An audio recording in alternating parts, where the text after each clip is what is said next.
never done the YouTube live thing. It gives you a countdown. That's kind of cool. I gotta read my daughter's book. So instead of trying to upload a video, because that is just a pain in the ass, instead of trying to upload a video, I'm just gonna do a live and then hopefully be able to save it, and then anybody can access it later. So anyway, the prologue is already on here on the thing. I already read the prologue, which only took a couple minutes because it's just prologue, just page and a half, page and a quarter. There's a few pages, chapter 1. So here we go. Let me see if I can do this without stumbling. So the floor was trembling. It was hardly noticeable at first. She thought it was the percussion in the back of the room, or maybe the tubas being so close to their section. The chairs always vibrated when the instruments reached a certain frequency. But with how strong the tremors grew, she knew it was the floor itself. Weird. She glanced around. No one else seemed to have noticed it yet. The music crescendoed, and as it died down again, she realized she forgot her cue for the solo. She hurriedly pulled her euphonium into playing position. Mrs. Randall sighed, cutting the band off. Dylan, remember to count your rests. I'll cue you in. She nodded, keeping her instrument up. The other players had begun to whisper uneasy. With the way they were looking at the floor, she figured it wasn't about her missed entrance. Distantly, she could hear the phone ringing in the office, no longer covered up by the bands playing. None of the other directors were there, though, to pick it up. Mrs. Randall sighed. Settle down, class. We'll continue in a few minutes, she said, stepping off the podium and walking into the office. The door closed behind her. The whispers grew into full-blown conversation. More than a few heads were turned toward the door, watching Mrs. Randall through the office windows. Dylan laid her horn across her lap, blowing out a heavy breath. Do you think it's related? Daisy asked, pulling Dylan out of her thoughts. What? Daisy nodded at the office, repeating herself and looking at the ground. The shaking seemed to get stronger, making it seem as if a herd of dinosaurs were walking by. If this were Herbville, I'd say it's just quarry explosions, but even those are rare, she said. Daisy cut her off. Never mind that the fact that we're in Granite Rise, more than 30 minutes away. Yeah, but that doesn't explain why you think they're connected, Alex chimed in, giving Daisy a wary look. She shrugged. You got any better ideas? No, he answered. That's still a little far-fetched. Dylan glanced over the office just in time to see Mrs. Randall hang up the phone. Her concern only grew at the strangely serious face the director wore when she walked out. One moment, class. I was told that I needed to grab something from the back office, and unfortunately it can't wait till after class, she announced, walking over to the door. There's only a few minutes left till the bell goes, so go ahead and pack up. Good work today, band. And then she was gone. Maybe not, Dylan commented, sharing a look with her section numbers. That was weird, Jenna stated, frowning deeply. It was a sentiment shared by most band members, she thought, looking around at all the confused faces. All the same, people got up and started making their way to their lockers. It hardly took her a moment to zip up her music binder, and for that she was grateful. Usually it was a hassle to get to her locker after practice, let alone opening that big-ass case with all the people in the way. She felt bad for the tubas. She didn't know how they managed it most days. They really needed a bigger band hall. She had just latched the case closed when the lights shut off. The room froze. A moment later, dull lights kicked on in its place. The reaction was almost instantaneous. What the fuck? Someone squawked, sounding almost fearful. Since when did this school have red lights? Someone else shouted, thoroughly freaked out. The speakers crackled to life. Attention, teachers and staff. A man's voice droned over the intercom. The students fell silent, listening apprehensively. What in the silent hell bullshit is this? She muttered, loud enough for the surrounding people to give her a look. Don't jinx us, Alex murmured lowly, staring up at the ceiling. Code H53B has been initiated. This is not a drill. I repeat, this is not a drill. Code H53B has been initiated. All personnel are required to evacuate the building immediately. I repeat, this is not a drill. All personnel are... Ah! The man screamed. A blood-curdling sound reverberating through her skull, even as she slammed her hands over her ears. A futile attempt to block it out.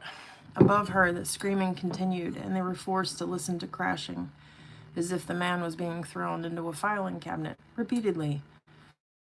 Sound the intercom cut, leaving a deafening silence in its wake. They stared at one another uncertainly. What just happened? What was that? What do we do now? Run? To where? Did he just die? What do you think, dumbass? Voices started overlapping each other, people growing more scared and confused, even as they argued with each other. Dylan didn't know what to think of it. The floor was still shaking. Why was the floor still shaking? Was Daisy right? What was causing it? It was getting harder to stand. Her knees quaked. She could see people using the lockers to hold themselves up. Stands clattered, knocking into each other and falling to the ground. Mallets rattled off of instruments where they were left mere minutes ago. The cacophony of voices grew louder. Is there an earthquake? Someone from across the room shouted. Where's Mrs. Randall? She couldn't hear herself think. What in the actual hell was happening? This was straight out of some nightmare. She didn't notice the sudden lull until some kid's crying filled it. Kid? She turned her head toward the sound. There was a kid in the middle of the band hall, sobbing so loudly that she was surprised his voice hadn't started cracking yet. Tears and snot running down his face as he gasped for breath. Everyone stared at the little boy, perturbed. He couldn't have been older than 5 or 6. Where did he come from? Someone nearby whispered. I don't know. He was just there. Someone else hissed, sounding stressed. At the sound, the boy's crying only grew louder. The tension in the room skyrocketed. The wailing was incessant, grating on her ears. Someone, make it stop! A boy shouted from the corner of the room. More than a few girls had already started edging closer to the little boy, but it was obvious no one wanted to get close. There was something terribly off about the whole situation. It wasn't until she realized that Jenna was one of those girls walking over to him that she noticed the floor had stopped trembling. Warning bells started blaring through her mind. Hey, Jenna said gently, kneeling down in front of the boy. What's the matter? Did you get lost or something? She asked, trying to calm him down. The little boy nodded shakily, still whimpering. He raised his arms, reaching for a hug. Hey, Jenna, Dylan called out uneasily. Maybe you shouldn't touch him. Something didn't feel right. Why did the floor stop shaking all of a sudden? Jenna looked over at her. But why? He's just a little boy. Who knows where his parents are? He probably just wants comfort. She replied, smiling, unfazed by the strangeness of the situation. That's the point, Jenna spoke. Daisy spoke up, disconcerted. How'd you get into the band hall in the first place? There was a murmur of agreements across the band, but Jenna didn't appear to be listening. She had already wrapped her arms around the boy, the whimpers fading into sniffles as she rubbed his back. The hair on Dylan's arms raised, goosebumps crawling down her neck. Why did this freak her out so much? She glanced around the room. She wasn't the only one. Blink. The air seemed to disappear from the room. No one breathed. Everyone's gaze was locked onto the scene in front of them, frozen in place. Blink, blink, blink. Something was dripping onto the floor. The puddle underneath Jenna and the little boy grew, soaking into their shoes. The lake glistened on Jenna's sweat-slicked skin. Someone gagged, retching up their lunch. It wasn't sweat. It was her skin. She was melting. Someone screamed, Jenna, let go of him! Daisy yelled hysterically. It was far too late for that, though. The girl seemed to be trapped under a spell, continuing to rub a slow circle on his back, even as the skin of her arms seemed to be soaking into his shirt.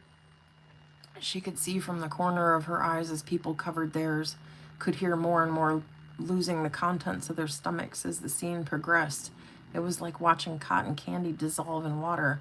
Her skin, her body, melting at a faster and faster rate, the muscle and tissue following suit, sleuthing off of her body, hitting the ground with wet splats. Jenna turned her head, and Dylan was horrified to see that her eyes were melting rivers down her face, the whites of her eyes gleaming bright red in the light. The stained skeletal grin the corpse was giving her felt accusing. I tried to stop you. Why did you touch him? Her skeleton collapsed, scattering in impact. The sound startled the little boy into full-blown sobs again, the crying crescendoing into new heights as if he wasn't the one who just murdered a teenage girl. Students screamed, everyone breaking out of their petrified daze. Everyone ran for the doors, desperate to get away from the boy-turned-monster, tripping over their still-open cases and people in their distress. Dylan fell, shoved out of the way by someone behind her. Fuck, that hurt. She scrambled to get up, trying to avoid getting trampled. She managed to get out of the door and swung right, heading to the closest exit out of the school, only to stop short. There were already students yanking on the doors, trying in vain to get them open, even throwing themselves against the windows. But where there was once just glass was now metal shutters, reinforcing it, locking them in. We're stuck? It didn't take long for the reality of their situation to kick in. All around her, she could see students sink to the floor in despair, realizing they were trapped. Someone call the cops! A girl next to her whipped out her phone with a renewed vigor, dialing 911, only for an error code to appear on her screen. She visibly recoiled, gobsmacked. What the fuck? Why can't I call 911? What? What do you mean? I thought you could call them even without service. No, there's literally an error code on my screen. Mine too. What the hell? Same here. What's happening? The din grew louder, almost deafening in their confused terror. And then the screams started, echoing down the hall from the other side of the foyer, only getting louder and closer as the seconds ticked on. There's more than one. Dylan turned and ran deeper into the school, leaving the exit behind without a second thought. It was useless anyway, and she certainly wasn't going to stay and figure out what was causing those screams. She had to find Saphras. There you have it. That is chapter 1. Chapter 1. So, yeah. Chapter 1 of H53B. Code H53B. Escape. So, anyway, thank you so much for joining me. You can find me over on X, Texas Breakfast One. Have a great day. Bye. Bye.